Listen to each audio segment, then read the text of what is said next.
Fala galerinha do terceiro ano, tudo bem com vocês? Aqui é o professor Eduardo Barreto e hoje a gente vai falar um pouco sobre a nossa avaliação de biologia. Bom, meus amores, nessas questões a gente só está abordando aí temas que foram discutidos nas nossas videoaulas, tudo bem? A primeira está falando sobre tipagem sanguínea, algo que é muito importante para o nosso Enem. Quando o Enem trata de genética, a chance de falar sobre sistema BO é muito alta, certo? Então, a primeira diz o seguinte: uma mulher pertencente ao grupo sanguíneo A negativo, cujo pai era doador universal para ambos os grupos sanguíneos, casa-se com um homem pertencente ao grupo sanguíneo AB positivo, que teve eritroblastose fetal ao nascer. A probabilidade de um filho desse casal poder ser doador de sangue para a mãe é de... Bom, molecada, aqui, qual é a ideia que eu dou a vocês? Façam o heredograma dessa família. Fica muito mais fácil para visualizar tudo que foi citado aqui no texto, todas as variáveis citadas aqui no texto, tudo bem? Show de bola. 2 está falando sobre uma doencinha genética, beleza? Que está falando assim, a acromatopsia é uma doença autossômica recessiva. Beleza, ela já te disse que é recessiva, rara, determinada por um par de alelos. Pessoas com essa doença pouco distinguem cores ou não as distinguem, podendo enxergar uma só cor. No heredograma, o avô de Renan e Bárbara apresentam a acromatopsia. Note que Renan e Bárbara estão fazendo aqui um casamento consanguíneo. Show de bola? A probabilidade de Renan e Bárbara gerarem um menino com a acromatopsia será de... Show? Então você vai analisar aí o heredograma, vai lá fazer as continhas de Mendel. Show? 3. O filo dos artrópodes possui membros com nomes bastante curiosos, como a mariposa Neopalpa Donald Trump, que tem uma espécie de topete que lembra Donald Trump. Bom, molecada, a questão 3 vai falar sobre nomenclatura, sobre as regrinhas de Linneu. Vai mostrar aqui um monte de nomes científicos ligados a nomes de pessoas famosas, tudo bem?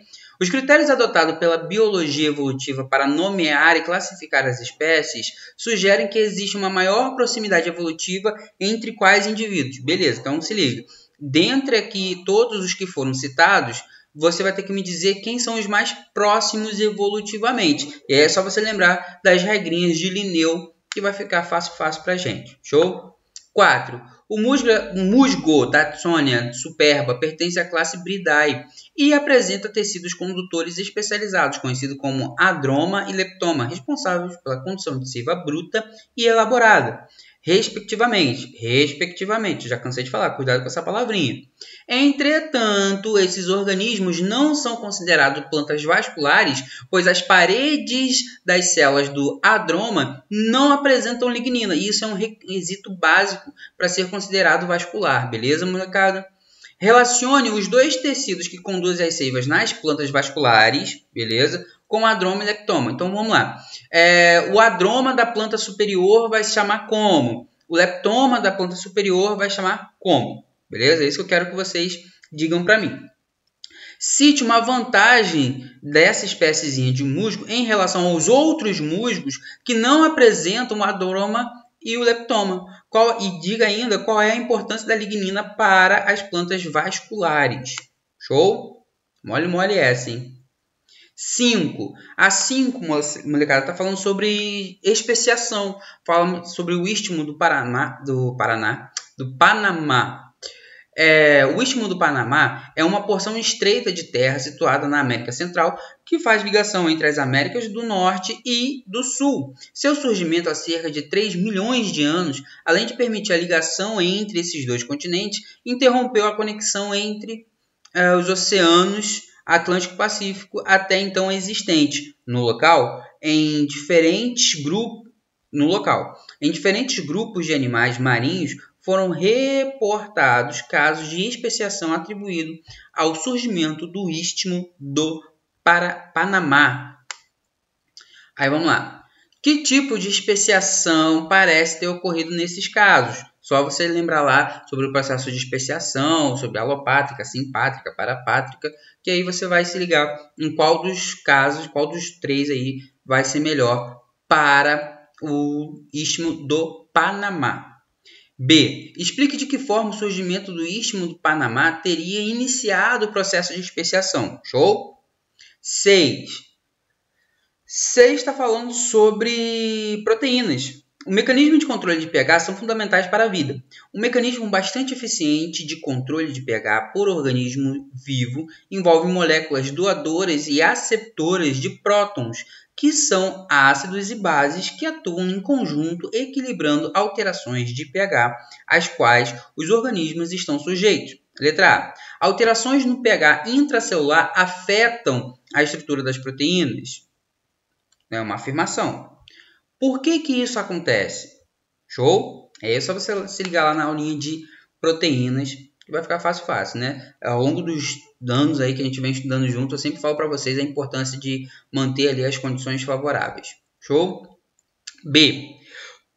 Que consequências para o processo de respiração celular a alteração na estrutura de proteínas envolvidas com o ciclo de Krebs pode trazer? Molecada, se eu vou lá, vou mexer na estrutura das proteínas do ciclo de Krebs, só você ficar aí atento que você vai entender o que vai acontecer com o maravilhoso ciclo de Krebs. Show?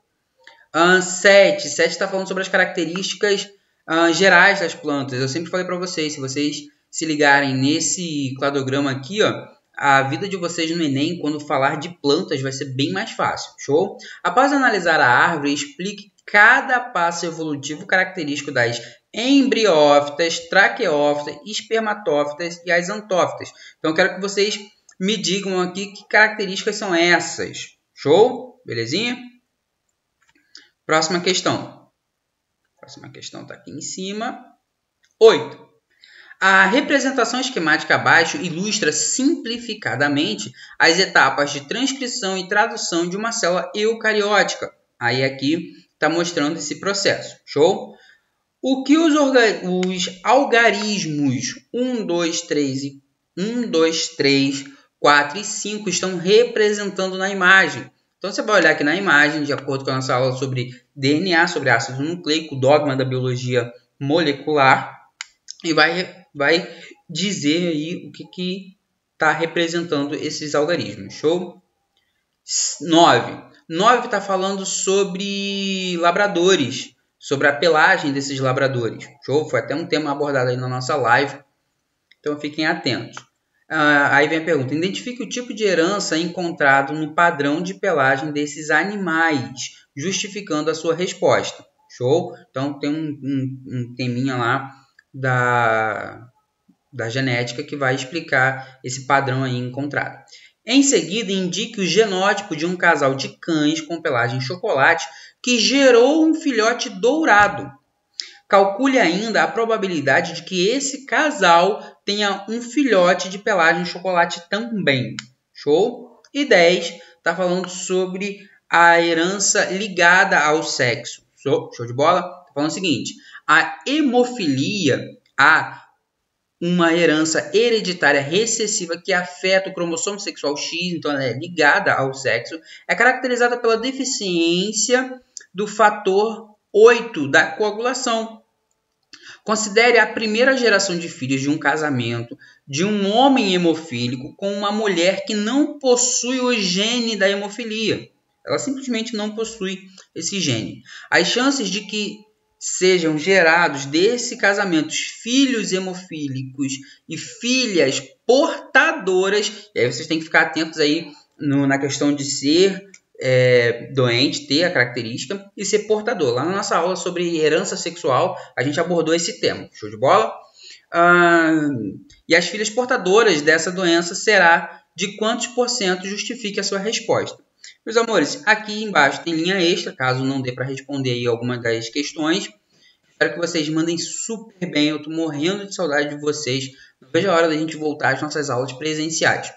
Beijão, bons estudos, até a próxima.